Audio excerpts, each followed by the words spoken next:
오늘부터 나흘간 을지 연습이 진행됩니다. 올해 을지 연습은 북핵, 드론 테러 등 변화하는 북한의 위협을 반영해서 위기 상황 시에 정부의 비상 대비 역량을 점검할 수 있도록 실시하는데요. 자, 먼저 이번 을지 연습과 관련한 윤석열 대통령의 국무회의 발언부터 듣고 얘기 시작하겠습니다. 북한은 개전 초부터 위장 평화 공세와 가짜 뉴스 유포, 반국가 세력들을 활용한 선전선동으로 극심한 사회 혼란과 분열을 야기할 것입니다. 북한은 전쟁 목적을 달성하기 위해서라면 모든 가용 수단을 총동원할 것이며 핵 사용도 불사할 것입니다. 핵 경보 전파 체계와 국민 행동 요령을 홍보하고 국민 구호와 치료를 위한 국가적 대응 능력도 확실하게 점검하기 바랍니다. 민지숙 기자, 모레 23일 공습경보도 울릴 거라고 하던데요? 그렇습니다. 오늘부터 연습이 시작이 됐지만 이건 관공서 위주로 진행이 되고요. 일반 국민들을 위한 민방위 훈련은 내일 모레 수요일에 열립니다. 네. 오후 2시부터 15분 동안 말씀하신 공습경보 사이렌이 울리게 되는데요. 크게 놀라지 마시고 주변에 있는 대피소로 대피를 하거나 뭔가 차량 이동 통제 안내 지시에 그냥 따르시면 됩니다. 특히 올해는요, 한미연합연습인 을지 자유의 방패, 이 훈련도 함께 연계돼서 진행이 된다고 합니다. 자, 지금 민지숙 기자 설명대로 모레 23일 오후 2시입니다. 민방위 훈련이 진행이 되는데 공습경보가 발령이 될 거라고 합니다. 우리 시민들 당황하지 마시고 긴장하지 마시고 정해진 절차대로 이렇게 따라주시면 될 것 같습니다. 자, 아울러 오늘 국무회의에서요, 윤석열 대통령이 지난 주말 열렸던 한미일 3국 정상회의 관련해서도 언급을 했는데 3국 간 협력의 새로운 시대가 열렸다, 이렇게 평가를 했습니다. 그런데 정치권에서 나오는 평가는요, 보니까 극과 극입니다. 여야 대표 목소리 듣겠습니다. 한미일 간의 안보 경제 협력이 업그레이드 수준의 변화를 넘어서서 새로운 역사를 쓰고 있습니다. 그 실체 내용에서도 경제와 안보에서 3국 간 역사적 협력 합의를 이루어내었습니다. 우리 국민의힘은 외교에서 겉으로만 번지르르한 수사가 아니라 국민의 삶이 윤택해지고 나라의 안보가 든든해지는 결과로서 평가받겠습니다. 윤석열 정부의 무능으로 인해 오직 국익, 국익 우선이라고 하는 외교의 제1원칙이 무너졌습니다. 이번 한미일 정상회의는 일본의 오염수 방류를 저지할 마지막 기회였습니다. 안타깝게도 윤석열 대통령은 국민의 지속된 명령을 끝내 불응했습니다. 명백한 주권 침해에도 항의조차 못하는 윤석열 대통령에게 깊은 유감을 표합니다. 자, 우리 이종구 시장님하고 김준일 에디터 두 분, 지난 주말 열렸던 한미일 3국 정상회의, 지금 정치권에서는 뭐 여야 극과 극의 평가입니다. 두 분 평가 짧게 한번 들어볼까요? 이종구 시장님. 지금까지 한미동맹은 있어 왔습니다. 미일동맹도 있어 왔습니다. 그러나 한반도를 둘러싼 글로벌 위기에 직면해서 한일 간의 관계가 언제나 불안정했거든요. 네. 어떤 정권에서는 가장 가까우면서도 어떤 정권에서도 가장 악화됐던 그런 경험들이 있습니다. 그랬죠? 이제 한미일 안보 협력체를 완성하기 위해서 이런 정상회담이 정례적으로 이루어진다면 우리가 글로벌 위기, 즉 한반도를 둘러싸서 북한만 위기가 있는 것이 아니라 중국과 러시아의 그런 위협도 계속 감지되고 있습니다. 2017년도부터 2022년까지 중국과 러시아는 폭격기를 비롯해서 군용기를 동원을 해서 우리의 동해바다에 카디스 영역을 계속 위협해왔거든요. 침범해왔고 2019년도에는 독도 상공에 8대의 러시아와 중국의 군용기가 침범을 해서 우리의 공군이 가서 경고 사격을 한 적도 있습니다. 네. 이런 위기들에 있어서 우리가 이제 한일 관계가 지속 가능한, 예측 가능한 그런 관계가 됐고 그것을 바탕으로 해서 한미일이 우리가 부족했던 부분을 메워준다면 글로벌 위기가 한 지역적인 분쟁이 아니라 이제는 전체적인 어떤 진영 간의 뭐 자유 진영이나 혹은 전체주의 진영 간의 그런 이 도발이 계속 이루어지고 있는 상태에서 안정적인 한반도의 평화를 기대하는데 상당히 기여할 수 있는 첫 번째 계기를 마련했다라는 평가를 하고 싶습니다. 있습니다. 자, 한미일 3국이 서로 부족한 부분을 메워줄 수 있을 것이다. 김준일 에디터는 어떻게 평가하세요? 그러니까 오늘 이제 윤석열 대통령이 3국 간 협력의 새로운 시대가 열렸다라고 했는데 네. 저도 동의를 합니다. 근데 이 새로운 시대가 정말로 긍정적으로만 볼 수 있는 새로운 시대냐라고 조금 되묻고 싶어요. 무슨 얘기냐면은 뭐 오늘 언론 보도 어제 오늘 언론 보도들의 제목을 보면은 미증유의 길, 경랑의 한복판 뭐 이런 막 표현들이 막 나오고 있거든요. 네. 무슨 얘기냐면 이번에가 두 가지가 특징이 있어요. 이번 한미 정상회의의 대표적인 게 이제 제도화. 그래서 AP가 이렇게 보도를 했습니다. 바이든의 초점은 협력을 제도화해서 미래의 지도자들이 이거를 되돌리기 어렵게 만드는 거다. 네. 왜 그러냐면은 그 다음이 재밌는데 한국에서 극좌파가 대통령이 되거나 일본에서 극우파가 총리가 되거나 미국에서 트럼프 같은 사람이 대통령이 되면 모든 것이 물거품이 될 수 있다. 그러니까 근데 그런 거를 제도화를 해가지고 네. 이제 하겠다라는 거 하나고 또 하나는 이제 이거를 한반도뿐만이 아니라 이 협력 관 군사 협력 관계를 인도태평양으로 다 넓히는 거거든요. 제가 질문 하나 드리겠습니다. 중국하고 일본하고 만약에 군사 격돌을 하면 어디가 제일 화약고가 될 수 있을까요? 가장 가능성이 높은 데는 그 지역 분쟁을 하는 센카쿠 열도. 중국말로는 갸오위 다오예요. 그러면 일본하고 중국이 붙으면은 우리나라가 군대가 가야 되나요 거기에? 지금 이 상황이면은 갈 수도 이제 협의를 해야 되는 거예요. 아, 3국이 이제 협의를 하니까. 예. 그러니까 한반도에 뭐 이종호 실장님의 의견에 어느 정도 동조를 하지만은 만약에 일본하고 러시아하고 쿠릴 열도 가지고 네. 붙었을 때 우리가 그럼 쿠릴 열도에 가서 일본 편을 들어야 되나요? 누구가 말이 맞는지 우리가 판단할 수 있습니까, 사실? 독도 문제도 마찬가지잖아요. 그러니까 각국의 이해관계가 있는 거고 각자의 주장이 있잖아요. 리스크가 굉장히 커졌다라고도 볼 수가 있는 거예요. 물론 삼국이 같이 이제 공조를 함에 있어서 탄탄해졌다고 할 수 있지만은 그런 부분에서는 미중유의 길이라는 겁니다. 이게 무슨 일이 벌어질지 모르는 상황이 됐다. 이렇게 좀 평가를 하겠습니다. 자, 3국 정상회의를 통해서 이 3국이 더욱 돈독해졌다라는 평가. 반면에 리스크도 상당히 좀 올라갔다는 평가. 역시 평가가 여러 가지로 좀 나뉘는 것 같습니다. 허지원 변호사, 이 정상회의 끝나고 온 기시다 총리 곧바로 또 한 일이 있더라고요, 보니까.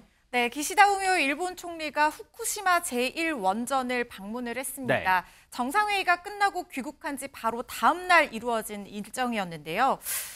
이 오염수 방류 문제가 정상회의에서 공식 의제로 다루어지지 않아서 자신감이 붙은 것인지 아니면 일각에서 얘기하는 대로 정상들 간에 뭔가 모종의 대화가 있었던 것인지는 알 수 없지만 네. 지금 일본이 올여름 내에 이 방류를 하겠다라고 얘기를 하고 정확한 시점은 정해오지 않았었는데 이런 행보는 오염수 방류 개시가 임박했다는 뜻이 아니냐 이런 관측이 나오고 있는 상황입니다. 일본 언론들은요. 21일 총리가 전국 어민협회 관계자들을 만난 후에 그 다음 날 있는 관계장관 회의에서 방류 개시를 결정할 것으로 지금 예상을 하고 있는데요. 이제 내일이죠. 그렇죠. 기시다 총리 다액종 제거 설비 시설들을 비롯한 방류 설비를 전체적으로 둘러봤다고 하고요.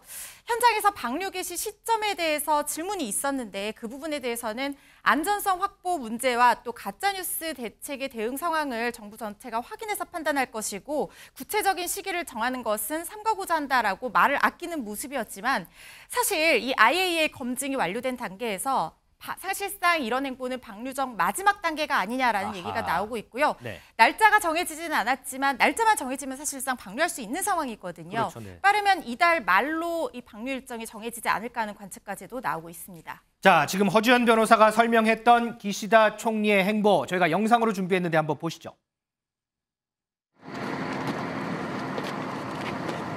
アルプス処理水を移送してますという話をしたによって、増減あると思いますけど。まして、当社会長小林、このオペレーションでは海洋放出の時期は安全性の確保や風評対策の取り組みの状況を政府全体で確認をし、判断をしていくこととしており。 이종호 시장님, 이번 정상회의에서 이 후쿠시마 오염수 문제 다뤄질까 저희한테는 정말 많은 관심이었는데 어쨌든 의제로는 다뤄지지 않았어요. 그런데 회의가 끝나고 오자마자 원전 시설을 둘러볼 계획을 이미 갖고 있었음에도 불구하고 이 정상회의에서 특히 한일 양자회담에서 이 문제가 거론되지 않은 이유는 뭘까요? 이 후쿠시마 오염수 방류 문제는 일단 올해 초부터 9월경이면 이 저장할 수 있는 어떤 용량이 넘친다. 그래서 8월, 7월 빠르면 이르면 7월 그리고 늦어도 9월 내로는 방류를 결정할 것이다라는 예상이 있었고요. 또 이 삼국의 정상회담 이후에 방류가 결정되어 있다라는 일본 내 언론 보도도 있었습니다. 이 문제와 관련해서 윤석열 대통령은 삼국 정상회담을 하기 위해서 출국하기 전부터 기본적인 원칙이 있었거든요.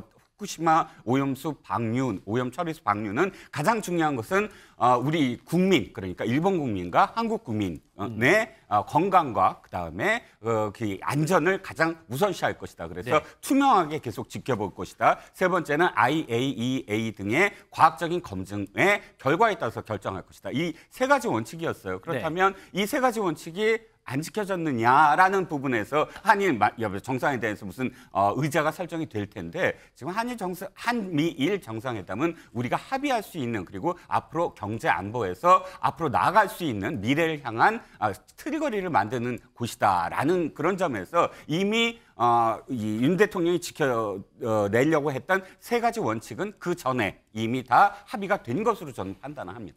자, 일단 내일 있을 일본의 강요회의 여기서 방류 시점이 최종적으로 결정이 될 거라고 하는데 저희가 이 부분도 보고 내일도 다시 한번 좀 다뤄보도록 하겠습니다. 김준일 리터 그리고 또 하나가 이번 한미일 3국 정상회의를 상당히 조금 불편하게 바라보는 시선 중에 하나가 이제 중국이었어요. 특히나 그러면서 한중 관계 앞으로 좀 어떻게 풀어가야 될까 이런 얘기가 많거든요. 어떻게 좀 평가하세요? 그러니까 지금 어떤 플랜이 있느냐, 저는 그거를 이제 정부에게 되묻고 싶고 오늘 좀 이따 이제 외교부 차관님이 오시니까 꼭 여쭤봤으면 좋겠습니다. 중국하고는 그러면 어떻게 풀 것이냐, 뭐 북한하고는 또 통일부가 하지만은 어떻게 할 것이냐. 그러니까 지금 뭐 한중의 정상회의 뭐 이제 한다라고 하고 뭐 여러 가지가 있는데. 중국하고의 관계는 이게 단순히 그런 문제가 아니거든요. 군사 안보의 문제가 아니라 경제는 일단 최대 우리가 수출국이었고 지금도 뭐 미국이 많이 따라 올라왔지만 아직도 여전히 있단 말이에요. 그 수출의 25%를 차지하고 있는데 이런 식으로 됐을 때 특히 이제 가장 우려되는 거는 반도체 등 핵심 소재에 대해서 지금 미국이 중국에 수출하지 말라라고 하는 거잖아요. 어느 정도는 발맞춰줄 수 있는데 미국 계속 무리한 요구를 할 가능성이 있어요. 그럼 우리가 그거를 다 따라야 되느냐? 한미일이 뭐 동맹이긴 하지만은 각국의 이익은 다 다를 수가 있거든요. 그거를 이제 조율할 의지와 능력이 있느냐가 제가 제일 걱정이고 우려가 되는 부분인데 이건 정부에서 조금 그 부분에 좀 의지를 가지고 해야 될 것 같습니다. 어쨌든 뒤로는 어쨌든 협상도 하고 왜냐하면 미국이 그렇게 하고 있어요. 실제 교역량이 중국하고 줄어들지 않았습니다. 그렇게 막 치고받고 갈등을 하고 있어도. 그러니까 더 늘었어요. 재작년에 6%가 늘었습니다. 작년에 비교를 하면은 무역량이. 그러니까 그런 식으로 우리도 할 의지와 그런 어떤 외교력이 있느냐 이게 좀 관건인 것 같습니다. 자, 이 한미일 3국 정상회의 관련해서는요. 잠시 후에 장호진 외교부 1차관 모시고 좀 더 자세하게 좀 얘기 좀 해볼게요.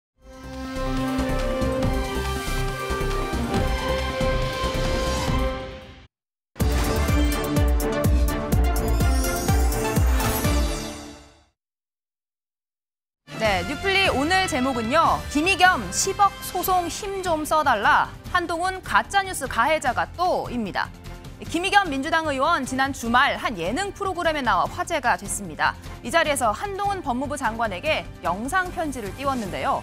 이 청담동 술자리 의혹 재판 좀 서둘러달라는 내용이었습니다. 청담동에 있는 고급스러운 바였고요. 그 자리에는 그랜드 피아노가 있었고 첼로가 연주됐습니다. 기억나십니까? 의원님은 계속 저한테 허황된 거짓말만 해놓으신 다음에 끝난 다음에 사과도 안 하시잖아요. 의원님, 저는 다 걸게요. 의원님 뭐 거시겠어요?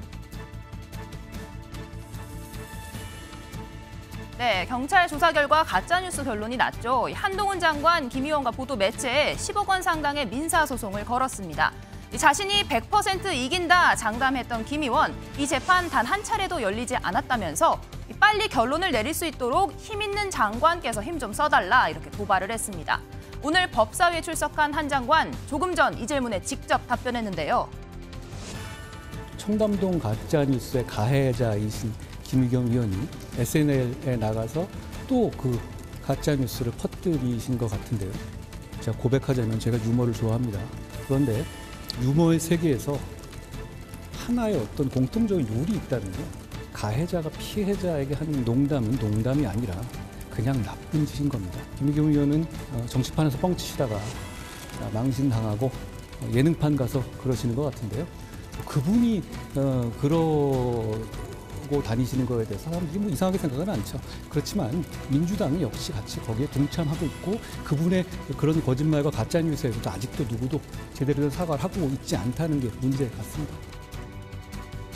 네, 김의겸 의원 그제 방송에서 이어지는 이 밸런스 게임에서는 답변을 아예 포기했습니다. 이 문제의 매운맛 질문 제가 한번 읽어드리겠습니다.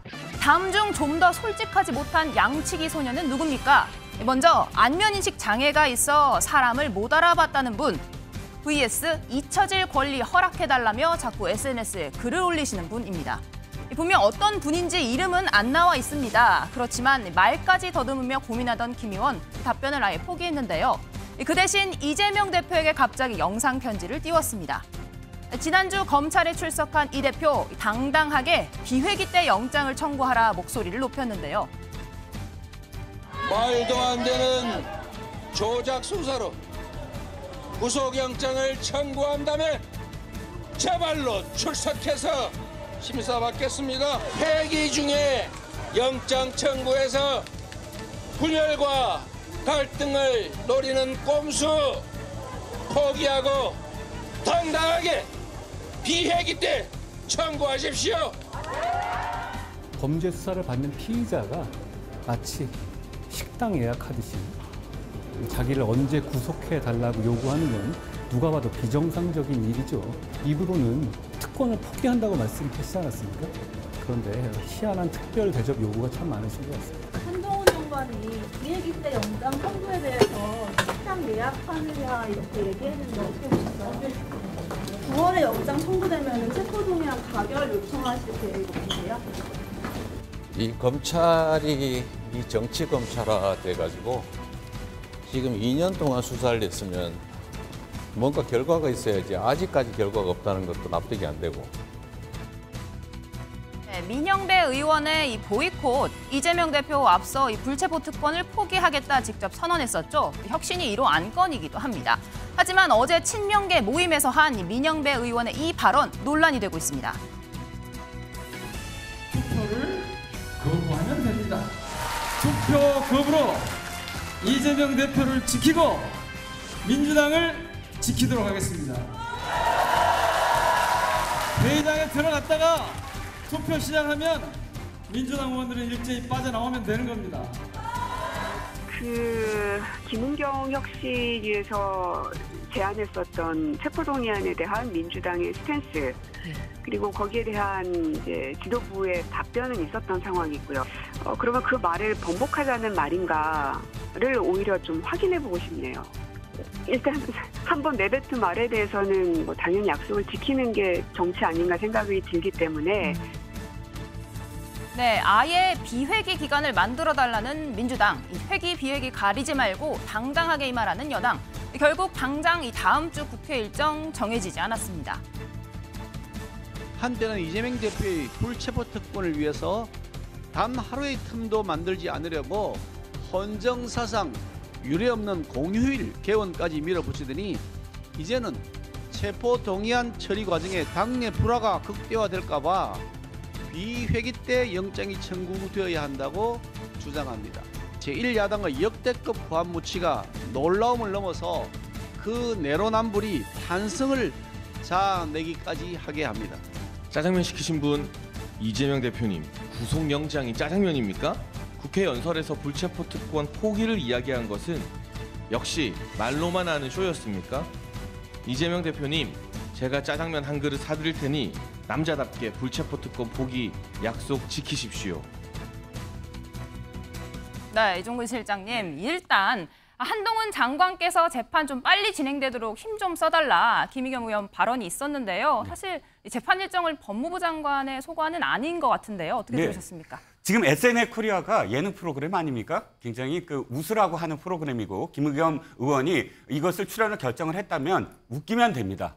고급스럽게 웃기면 되거든요. 그런데 이렇게 법무부 장관에게 뭐 그 빨리 힘 좀 써달라 이런 건 사실 웃기지도 않고 그냥 진지하기만 합니다. 저는 김의건 의원에게 좀 권하고 싶어요. 미국은 미국 대통령이 1년에 한 번 기자들과 함께 만찬이 있습니다. 그 만찬에서 기자들이 아주 집요하게 질문을 하거든요. 그것을 아주 웃겨야 돼요. 진짜 그럴듯하게 웃겨야만 진짜 이 화제가 되고 또 국민들이 야 대통령이 저렇게 여유 있구나. 자기가 불리한 사안에도 여유 있구나라는 걸 느끼거든요. 이번에 김의겸 의원이 저는 실패했다고 봅니다. 웃기지도 못하고 그리고 또 설득력도 없었다. 네, 김준일 에디터님은 어떻게 들으셨습니까? 한동훈 장관 직접 본인도 유머 좋아하지만 가해자가 하는 건 유머가 아니다 이렇게 꼬집었는데요. 개그는 개그일 뿐 오해하지 말자 뭐 이런 얘기하고 싶네요. 저거 그냥 지난번에 김종인 비대위원장 나왔었거든요. 그래서 김종인 비대위원장 그때 맑은 눈의 광인이라는 그 리포터가 이제 MBTI가 어떻게 되십니까? 그러니까 내가 MB는 말이지라고 하면서 이명박 대통령을 2번을 얘기를 했어요. 예, 그래서 뭐 빵 터지고 그랬습니다. 김의겸 의원 요 앞에 질문이 뭐였냐면은 그러니까 고향이 어디냐라고 물어보면서 자 태어난 경북 칠곡 본인이 출마하려고 하고 본인이 고향이라고 주장하는 군산 그리고 세 번째가 10억 원에 벌어준 흑석 이거 세 가지 중에 고르라고 했습니다. 이것도 빵 터졌어요.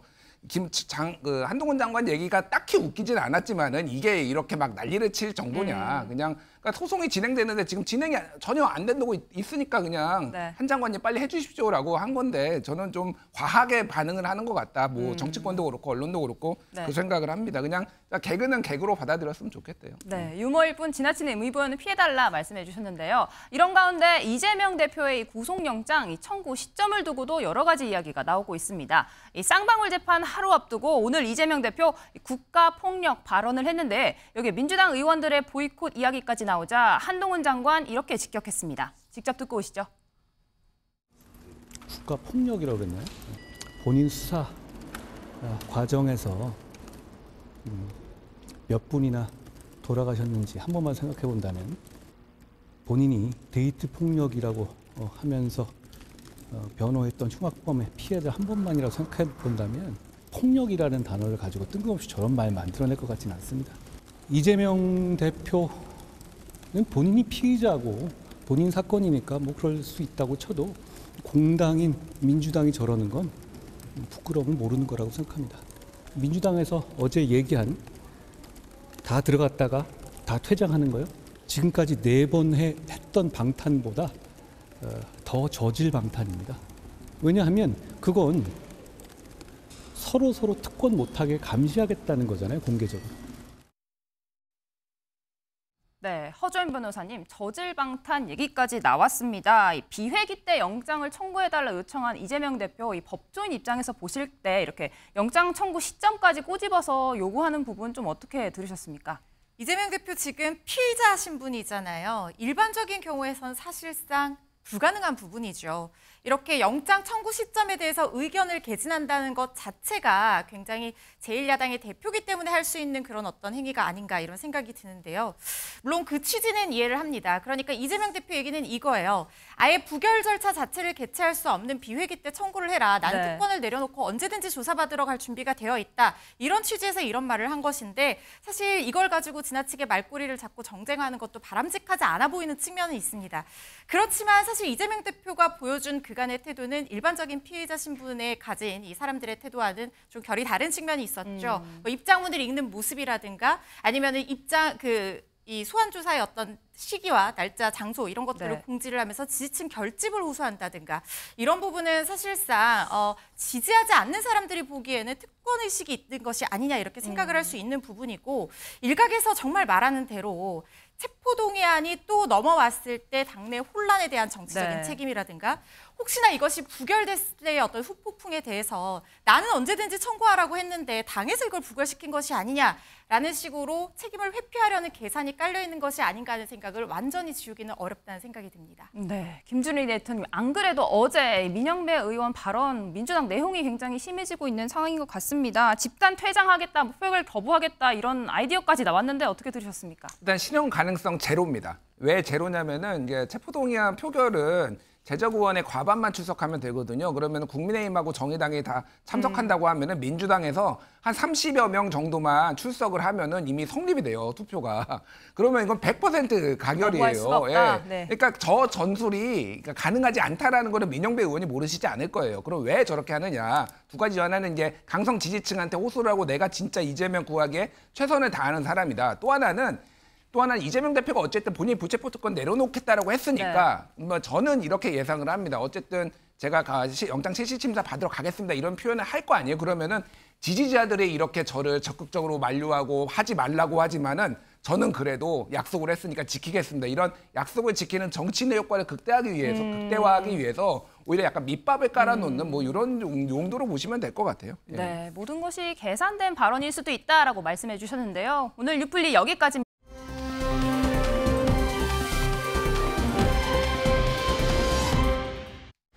왜 모르는 사람을 성폭행할 생각한 거죠? 성폭행 미수에 그쳤다고 주장하시는데 혹시 맞으신가요? 신림 서현 사건에 좀 영향을 받으신 거예요? 피해자한테 할 말 없으세요? 다른 피해자 되겠습니다. 사전에 너클 꼈던 거에 살해 의도 있으셨나요? 범행 언제부터 계획하셨습니까? 그런 거 같습니다. 이전에도 범행을 따로 하려고 했었나요? 지금 자꾸 미수 주장하시는데 감형 목적 있는 걸로 봐도 되나요? 1시간 동안 왜 돌아다니셨어요? 운동을 하러. 네? 피해자한테 한 말씀 해주세요. 죄송합니다. 서울 신림동에서 대낮에 발생한 입에 담기도 힘든 끔찍한 흉악 범죄. 피해자가 결국 숨지면서 국민적인 공분이 더 이는 상황입니다. 자, 이번 앵커의 픽 이용혁 건국대 경찰학과 교수 모시고 조금 더 짚어보도록 하겠습니다. 이용혁 교수님 어서 오십시오. 네, 반갑습니다. 자, 안타깝게도 지난 주말에 피해 여성분이 숨지셨어요. 참. 그래서 지금 이 피해자에 대한 혐의도 이제 바뀐 거 아니겠습니까? 네, 상당히 그 안타까운 일이 생겨서 마음이 상당히 아픕니다. 네. 그럼에도 불구하고 이 범인은 가급적 형량을 낮추려고 하는 여러 가지 지금 발언들을 하고 있는 것 같습니다. 성폭행도 사실은 실패했다라고 하는 얘기에서부터 네. 또 우발적이었다. 그리고 자신은 우울증이 있었다. 뭐 이렇게 얘기를 하고 있습니다만 어쨌든 처음에 영장을 청구했을 그 당시는 강간 상해로 혐의를 받지만 지금 안타깝게도 그 피해자가 그 사망을 하셨기 때문에 강간 살인으로 바뀌어서 조사가 이제 이루어지는 상황인 것이죠. 근데 이것의 가장 큰 차이는 형량에 있어서 아주 엄청난 그 차이가 있는 것입니다. 강간 그 상해 같은 경우는 5년 무기징역이라고 한다면 강간 살인은 무기 아니면 사형입니다. 그러니까 지금 사실상 뭐 형벌 중에서 가장 높은 극단적인 이런 그 아주 비난 가능성이 높은 그 범죄이기 때문에 말이죠. 그래서 결국은 살인의 고의를 어떻게 수사기관에서 입증해야 되느냐. 이것이 앞으로 향후 수사의 과제라고 생각됩니다. 고의성을 입증하는 부분이 가장 지금 중요한 상황이군요. 그렇죠. 왜냐하면 이 범인의 마음속에 이를테면 이 피해자가 사망해도 상관없다. 내가 이른바 그 너클을 사용을 해서 이마 부위를 지금 공격했다고 지금 보도가 나온 것 같습니다. 네네네. 그렇다고 본다면 분명한 치명적인 생명에 대한 박탈이라고 하는 것을 인식했을 가능성이 적어도 크다라고 하는 미필적 그 고의 부분을 입증하는 것이 지금 필요한 것 같고요. 그러다 보니까 부검도 조금 더 뭐 정밀하게 이루어질 가능성이 크지 않냐 이런 생각이 듭니다. 왜냐하면 또 본인 자체도 성폭행을 하지 않았다라고 하기 때문에 그런 것을 그 포함해서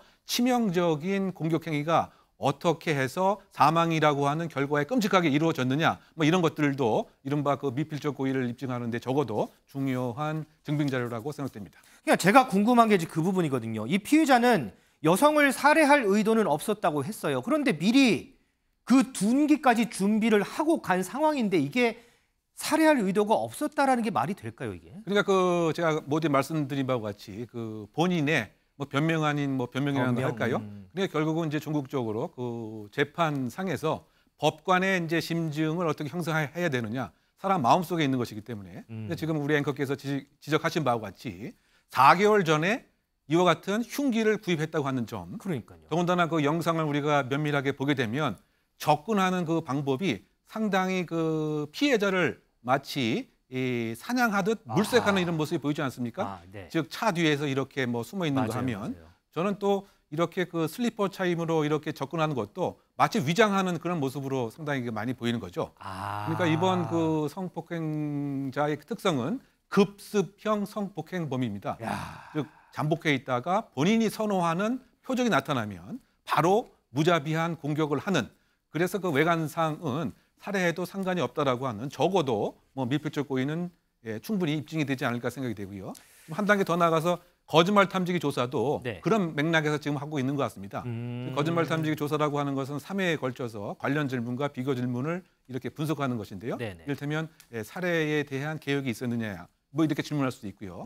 어떤 질문을 했었느냐. 그러면 이와 같은 신문 과정에서 또 본인이 일정한 변명 아닌 변명을 하기 때문에 또 그런 과정에서 여러 가지 정황 증거도 확보될 수가 있기 때문에 지금 어쨌든 지금 그 강간 살인이라고 하는 그런 혐의에서 전격적인 수사가 이루어지고 있는 상황입니다.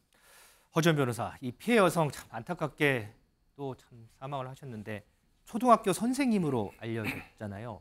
근데 그 당시에 방학임에도 불구하고 학교에 출근하는 길에 그런 끔찍한 일을 당했더라고요. 네, 당초 피해자가 운동을 하러 가던 길에 이런 피해를 당했다고 잘못 알려졌었는데 맞아요, 네. 그게 아니라 피해자는 학교에 출근하던 길에 이런 끔찍한 일을 당한 것으로 지금 확인이 되고 있습니다. 사실 말씀하신 것처럼 학교는 방학이지만 이 피해자가 평소에도 업무 시간 1시간 전에 출근해서 일을 할 만큼 성실한 사람이었고 방학인데도 불구하고 진행되는 교직원 연수의 기획과 운영을 맡아서 이 참여를 했었고 이 교직원 연수를 받으러 가던 길에 이런 끔찍한 일을 당한 것으로 보입니다. 피해자 빈소가 마련된 서울 구로구 한 장례식장은 그야말로 충격과 슬픔에 빠진 모습인데요. 대학 동기의 얘기에 따르면 학부모가 부당한 요구를 해도 말 한마디 못할 만큼 정말 착한 사람이었다고 피해자를 기억하고 있습니다. 남들 다 쉬려고 하는 방학 때 출근하려다가 이렇게 변을 당해서 안타깝다라고 얘기를 하면서 슬픔을 표현했고요. 또 10년 전 이 피해자와 같은 학교에 처음 발령이 난 뒤부터 쭉 친분을 유지해왔다는 이 동료 교사는 집 나간 학생을 찾아서 피해자가 이 밤 10시에 부모님과 같이 거리를 돌아다녔던 어떤 일화가 있다는 거예요. 네. 그 정도로 적극적이고 학생들을 생각하는 그런 선생님이었다라고 고인을 기억을 하고 있습니다. 웃는 얼굴로 나타나서 지금도 여기서 뭐 하냐고 물을 것 같다라고 하면서 눈물을 보였다고 하고요. 가족들의 슬픔은 정말 이루 말로 표현을 할 수가 없습니다. 이 피해자 오빠는요. 남들이 하지 않으려는 보직을 스스로 하겠다고 나섰던 아이다라고 하면서 굉장히 성실해서 20살 때부터 이 독립을 해서 집에 손을 벌리지 않았다고 해요. 사치도 부리지 않고 월급을 모아서 내년에 서울에 집을 살 수 있을 거라고 얘기를 할 정도로 성실한 사람이었다고 하고 사촌 언니 역시 내가 아는 사람 중에 가장 착한 아이다라고 하면서 말을 잊지 못했다고 합니다. 자, 이 동료 교사의 얘기가요. 조금 전에 그거 한 번만 보여주실래요? 제자를 친구처럼 대해주던 다정한 선생님이었고 정말 착한 친구였고 지금이라도 웃는 얼굴로 나타나 주기를 바라는 그런 마음을 내비쳤습니다. 자, 고인의 명복을 먼저 빌겠고요. 동료 교사의 목소리 직접 한번 들어보겠습니다. 특히나 선생님의 제자로 보이는 졸업한 학생들이 교복을 입고 조문을 많이 왔더라고요. 제자들이 서럽게 오는데 정말 너무 마음이 아팠습니다. 정말 SNS가 제자들 사진으로 가득할 정도로 아이들 사랑하고 늘 밝은 정말 에너지가 넘치는 선생님이셨거든요. 교대 재학 시절부터 밝고 활달해가지고 분위기 메이커 역할 항상 하던 친구였고 자기가 좀 힘들어도 주변 사람들 생각해서 먼저 웃고 매사에 솔선수범하는 성격이셨어요. 양손에 그렇게 무시무시한 너클을 끼고 가혹한 폭행으로 사람을 거의 초주검으로 만들어 놓고 빠른 쾌유를 빈다는 그런 말은 정말 인면수심의 발언이라고 생각합니다. 이용규 교수님, 지금 나오는 보도들을 보면 이 피해자는 사회생활은 하진 않고 PC방만 전전했던 뭐 이른바 은둔형 외톨이, 거기다가 통화 기록을 봤더니 음식 배달시켜본 것밖에 없답니다. 이런 것들이 면죄부가 될 수는 없잖아요. 은둔형 외톨이라고 다 범죄 저지르는 건 아니잖아요. 그렇죠. 이제 지금 이 사람의 그 특성을 보게 되면 그 사회적 그 이방인이다. 사회와의 연결고리가 상당히 그 취약한 거죠. 바꾸고 얘기하면 PC방에서 거의 2년을 보낸 것과 다름이 없다. 뭐 이런 평가를 할 수밖에 없습니다. 네. 뭐 최근 그 보도에 의하면 어떤 PC방에서는 2년을 이렇게 합산해 봤더니 무려 그 55시간 이상을 게임에만 몰입을 뭐 한다든가 네. 또 어떤 날은 6시간도 이상씩 이렇게 한다고 하는 이런 그 특징점입니다. 더군다나 그 본인의 휴대폰을 현재 디지털 포렌식을 해봤더니 네. 사회와의 연계가 거의 없고 전화를 한 그 내용이 배달 주문에 불과했다. 그러게요. 이런 그 특성을 봐서는 몇 달 전에 그 발생했던 그 정유정이라고 하는 이 과외 선생님을 대상으로 해서 끔찍한 살해 행위를 했던 그런 모습과 또 상당히 유사한 이런 그 특성들이 있는 것이죠. 뭐 이런 그 측면에서 과연 우리 그 사회에 이와 같은 사회적 이방인들을 어떻게 찾아내서 이 사람들의 왜곡된 반사회성 성향을 변화시키고 규범을 바꿔야 되느냐, 뭐 이것도 사실은 국가 정책적 그 과제로 좀 시급한 법안과 정책이 필요하지 않나. 대표적으로 일본에서 이와 같은 일들을 이미 그 1980년, 90년대부터 고립자 해소법이라고 하는 측면에서 정책적으로 추진을 했던 것이죠. 뭐 이런 점을 우리가 조금 더 많이 참조할 그럴 필요가 있지 않나 생각해 봅니다. 자, 그런데요. 이거 먼저 한번 들어볼게요. 여성안전주무부처가 여성가족부잖아요. 얼마 전에 잼버리 대회 때문에 또 논란이 됐었는데 오늘 여성가족부 대변인이 브리핑을 했는데 이렇게 얘기를 했습니다. 한번 들어보시죠. 여성가족부에서 어떤 그 대책을 마련을 검토 중이신지. 정부에서 이제 얼마 전에 묻지마 범죄 대책을 이제 발표했는데 그 이제 대책 이행 과정에서 이제 관계부처와 협의해서 일단 저희가 그 여성 안전 주무부처로서 그 여성 안전에 대한 부분을 좀 더 이렇게 챙기고 좀 더 확실한 지원이 되도록 이제 노력하겠다는 말씀을 드리고요. 그 외의 사항에 대해서는 좀 더 확인한 후에 말씀드리겠습니다. 허지연 변호사. 사건이 지금 일어난 지도 며칠 됐고 비단 여성과 관련된 사건이 지금 이것만 있는 건 아니잖아요. 그 이전에도 많았잖아요. 그런데 지금 와서 이런 얘기를 할 수가 있는 거예요, 이게 지금? 정유정 사건의 피해자도 사실 여성이었죠. 가해자가 여성이었다는 점이 이번 사건과 다른 부분이라는 생각이 드는데 네. 너무 늦었다는 생각이 듭니다. 여가부의 존재 목적이 홈페이지에 보면요. 여성, 아동, 청소년 폭력 피해 예방을 위해서 존재한다고 되어 있어요. 아하. 이런 상황에서 대책을 묻기 전에 대책이 먼저 발표되었어야 하는 것이 아닌가 하는 생각이 들고요. 참고로 2016년 강남역 여성 살인 사건이 일어났을 때 당시 강은희 여가부 장관은 현장을 둘러보고 찾아서 네. 확인을 했었고요. 그리고 범죄 예방을 위한 환경 조성하라는 지시를 했었습니다. 적어도 이 정도의 행보는 나왔어야 하는 것이 아닌가 하는 생각이 듭니다.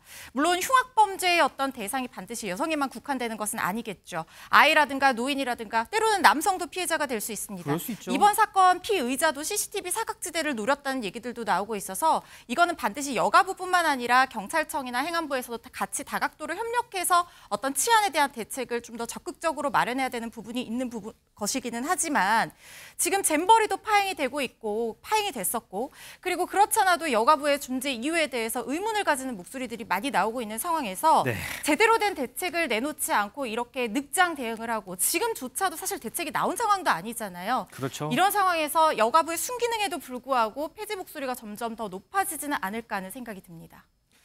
민지숙 기자. 하나 더, 이번 사건 계기로 관악구의 한 구의원이 또 관심을 받아요. 그렇습니다. 이 최연소 구의원, 국민의힘 최인호 관악구 의원이 구설에 올랐습니다. 어떤 발언 때문인데요. 직접 듣고 오시죠.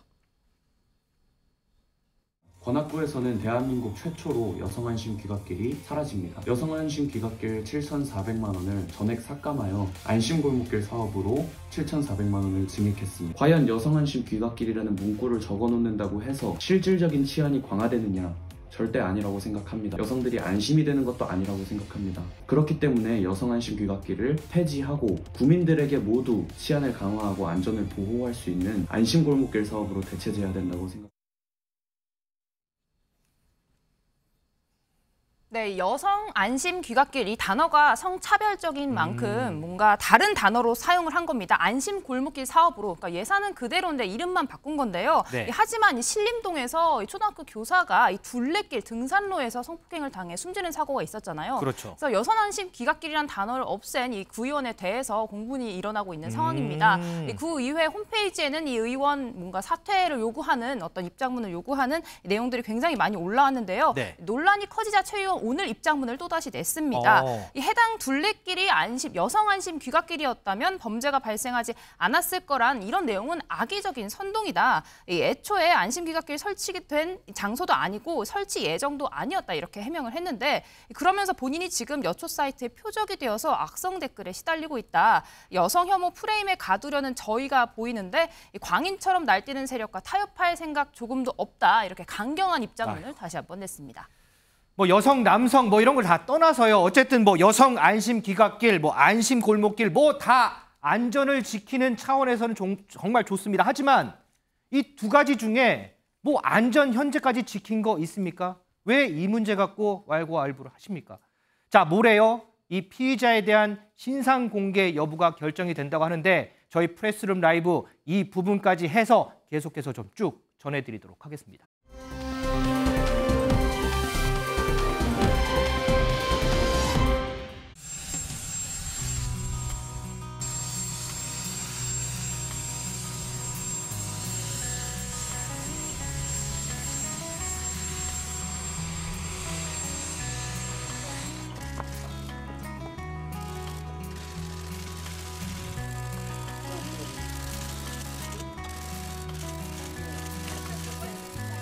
우리 각자의 자유가 위협받거나 훼손되지 않도록 우리 3국은 단단하게 결속해야 할 것입니다. 오늘은 3국 협력의 제도적 기반과 추진 의지를 확고히 한 역사적인 날로 기록될 것입니다. Minister, Mr. President, an honor to welcome you both here today to inaugurate the Camp David Trilateral between our three nations, among our three nations. This is a belief that all three share. And I want to thank you both for your political courage that brought you here. こうして我々3カ国の首脳が一堂に会することは、まさに我々は本日新たな歴史を作っているのだと言えるんだと思っています。我々3人で日米韓パートナーシップの新時代を宣言すべく胸襟を開いて議論をできることを楽しみにしております。David Trilat. That's what we have here. 네, 저희가 앞서 살펴봤던 한미일 3국 정상회의 관련해서요. 장호진 외교부 1차관 모시고 이 얘기 조금만 더 해보겠습니다. 차관님 어서 오십시오. 안녕하십니까. 자, 먼저 이번 한미일 3국 정상회의의 의의 그리고 성과에 대해서 종합적으로 좀 말씀을 좀 부탁드립니다. 예, 우선 이번 한미일 3국 정상회의는 그동안의 한미일 3국 정상회의는 주로 다자회의를 계기로 해서 그랬죠. 열렸는데 이번에는 처음으로 한미일 3자 정상회의만 단독으로 개최됐다는데 무엇보다 가장 큰 의의와 변화가 있었다 말씀드릴 수 있고요. 네. 그리고 이제 이번 회의를 통해서 다 알려졌지만 3개의 문서를 채택했습니다. 맞아요. 네. 보통은 이제 공동성명 하나 채택하는데 이번에는 그 원칙 또 그다음에 공동성명에 해당되는 캠프 데이비드의 정신 그리고 이제 서로 그 이익이나 안보에 위협이 되는 요인이 있을 때 서로 협의한다 하는 그런 공약 이렇게 3가지가 채택이 돼서 이 한미일 협력을 좀 더 제도화시킨 측면이 있고요. 그다음에 무엇보다도 한미일 협력은 그동안 주로 이제 북한의 핵미사일 대응을 위한 안보 협력 분야를 많이 했는데 거기에 더해서 지금은 경제, 기술, 뭐 첨단 기술, 또 뭐 여성 문제까지 이 폭을 넓혔고 또 네. 지역적으로도 한반도 외에 인태 지역 또 국제사회 이렇게 넓히면서 지금 이 현재 국제사회가 잘 아시다시피 지정학적인 격변과 또 기후변화 같은 어떤 글로벌 문제들 때문에 이제 복합 위기라고 하는데 이것을 극복하기 위한 어떤 새로운 질서를 만들어 나가는 데 있어서 이제 한미일이 보다 주도적이고 굉장히 중요한 역할을 할 수 있는 그런 기반이 마련됐고 그런 면에서 보면 한국 입장에서는 앞으로 우리가 국제 질서 또 글로벌 중추국가 구현뿐만 아니라 네. 동아시아나 인태 지역 질서를 만들어 나가는 데 있어서 한국의 역할이 그전과는 또 다른 차원이 되고 또 한미일 협력도 새로운 수준으로 발전해 나갈 수 있다. 이렇게 생각이 듭니다.